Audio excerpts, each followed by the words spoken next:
All right, thanks, guys. Happy Friday to you. We're coming off another perfect day on Patreon. We went 4-0 yesterday in our premium selections on patreon.com/rock page. You guys are going to want to check that out. Link for that site is in the description section below. All right, let's go ahead and get into our Friday slate of Major League Baseball games. Once again, I'm excited. Happy Friday to you. We're coming off a perfect day. The weekend is already here. I'm working summer hours today, so that actually means no work. We got a new washer and dryer being delivered. It's going to be a great day. And we got a lot of winners here for you. So let's go ahead and get into them. Beginning with the Nationals taking on the Cubs, 2:20 Eastern first pitch at Wrigley Field in Chicago. The Cubbies are minus 125, totals 9.5. Not a whole lot of movement on the total as of yet. I'm just happy to have a total. Normally those games at Wrigley, we don't see a total posted until about 2 hours before first pitch. But anyway, total's 9.5, no movement on that. Now, we did see a 20-cent fade of the Cubs in the early wagering. They open $1.45 down to 125. Total opening remains at 9.5. 52% of the consensus is leaning toward the Cubs. And at the moment, the Nationals are plus 115 on the money line. We have Anibal Sanchez for the Nats, Big John Lester for the Cubs. Lester's 10-8 with 132 strikeouts. Sanchez on the other side, he's walked 46 batters in 121 innings. He also comes into this game with a 1.38 whip. The Nats are 18th in road hits, 21-23 as the dog. The Cubbies are 5-0 in their last 5, 8-1 in their last 9 at home. They're also 44-19 at Wrigley this year. They rank 4th in runs allowed at home on average per game. Now, total-wise, the Cubs are 5-1 to the under in their last 6. The Nationals are 4-1 to the under in their last 5 in Chicago. So with all that said and done, I'm going to lean Cubbies minus $1.25 and the under 9.5 runs in that game. And before we go ahead and move on, just want to take another quick time out and just welcome you to the show once again. Got some lines and personal leads out for Friday's Major League Baseball action. Thank God it's Friday. The weekend is finally here. Now, I got to remind you guys real quick to check me out on my website at patreon.com/brockpage. Like I said, perfect day yesterday. We went 4-0 in our premium selections. You guys are going to want to get on that. That's great, valuable information. When a capper's hot, you want to tail him. When he's cold, you want to fade him. And right now, we are scorching hot. We do daily plays on that site. We have a bunch of different tiers and memberships and packages.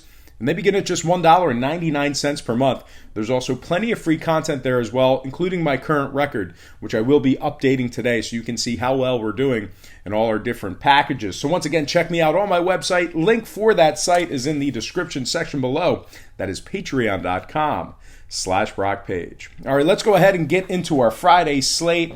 All starts Eastern Standard Time. And on deck, we've got the Rays taking on the Orioles.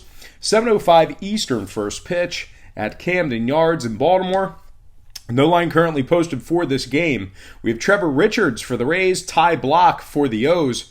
Now, Richards comes into this game with a 3-12 record, 4.53 ERA.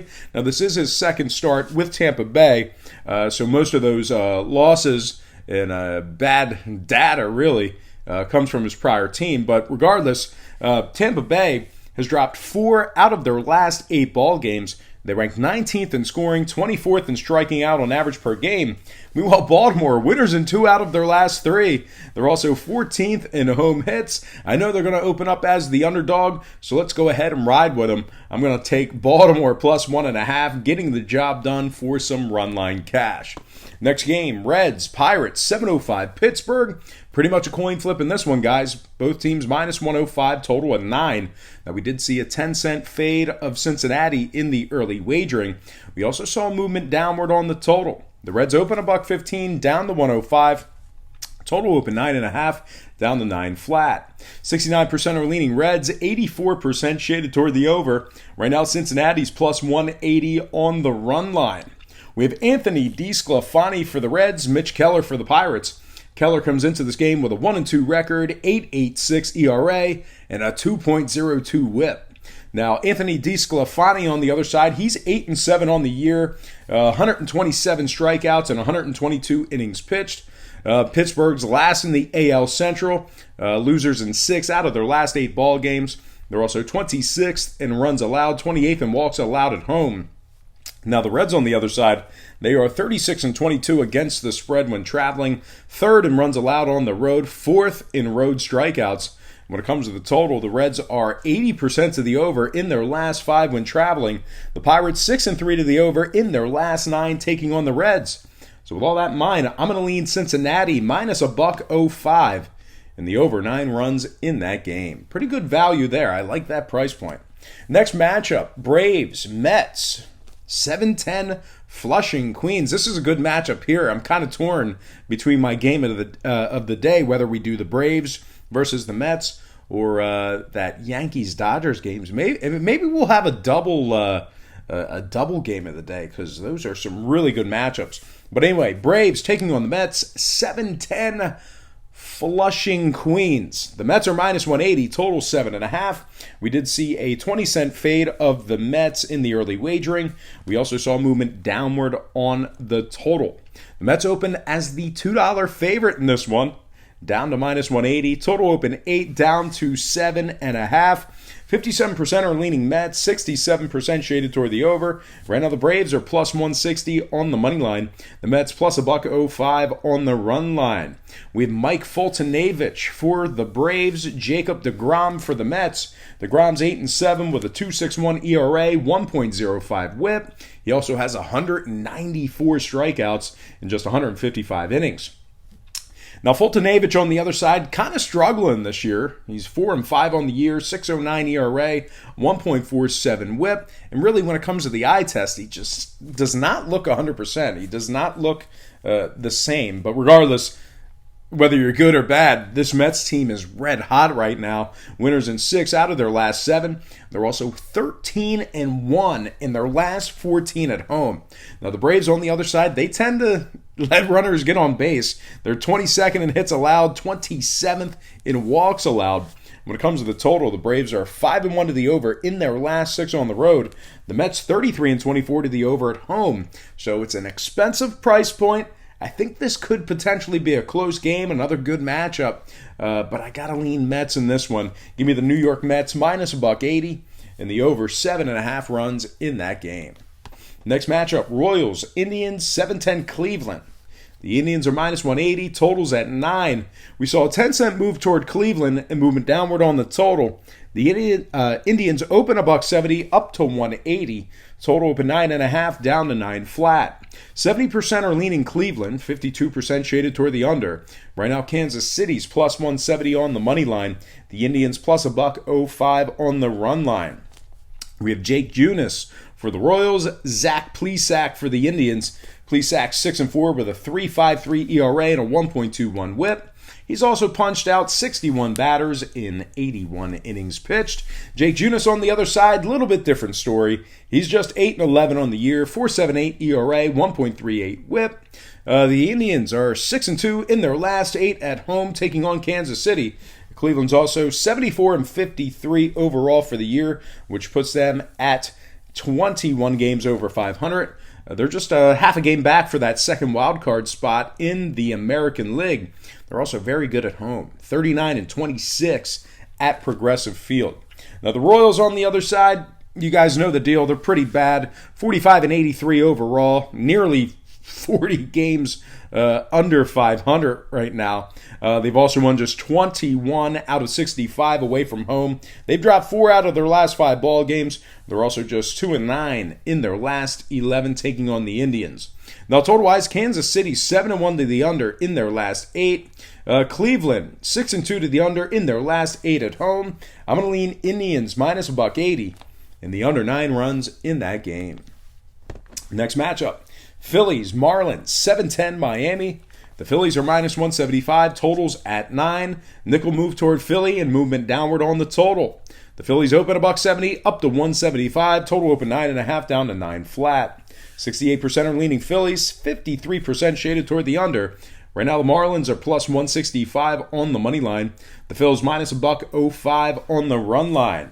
We have Vinny Velasquez for the Phils, Hector Noesi for the Marlins. Noesi's 0-3 with a 9.39 ERA and a 1.50 WHIP. Vinny Velasquez on the other side, he's got 96 strikeouts in just 89 innings pitched. The Phillies are 2 games back in that second wildcard spot in the National League. They're also 10th in offensive walks, 6-2 in their last 8. The Marlins, on the other side, they have the worst record in the National League, just 45-81 overall for the year. They're dead last in walks allowed on average per game. When it comes to the total, the Marlins are 8-1 to the over in their last 9 in Miami. I'm going to lean Phillies minus 175 and the over 9 runs in that game. Next matchup, Diamondbacks, Brewers, 8-10 Milwaukee. The Brewers are minus 145, totals at 10. 15-cent fade are the Brewers and movement upward on the total. Milwaukee open $1.60, down to 145. Total open 9.5, up to 10. 56% are leaning Brewers, 78% shaded toward the over. Right now the Diamondbacks are plus 135 on the money line. The Brewers plus $1.30 on the run line. We have Merrill Kelly for the D-backs, Jordan Lyles for the Brewers. Lyles comes into this game with a 7-8 record, 4.96 ERA.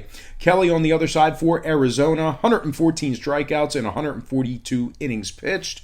Milwaukee's 3-6 in their last 9, 25-37 against the spread at home. And of course, when I refer to the spread, I am referring to the run line.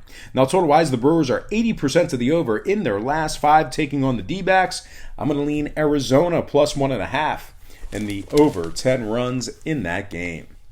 Next matchup, Rangers, White Sox, 8-10 guaranteed rate field in Chicago. The Rangers are minus 145, totals at 9. We saw a nickel move toward Texas and movement downward on the total as I kick the tripod.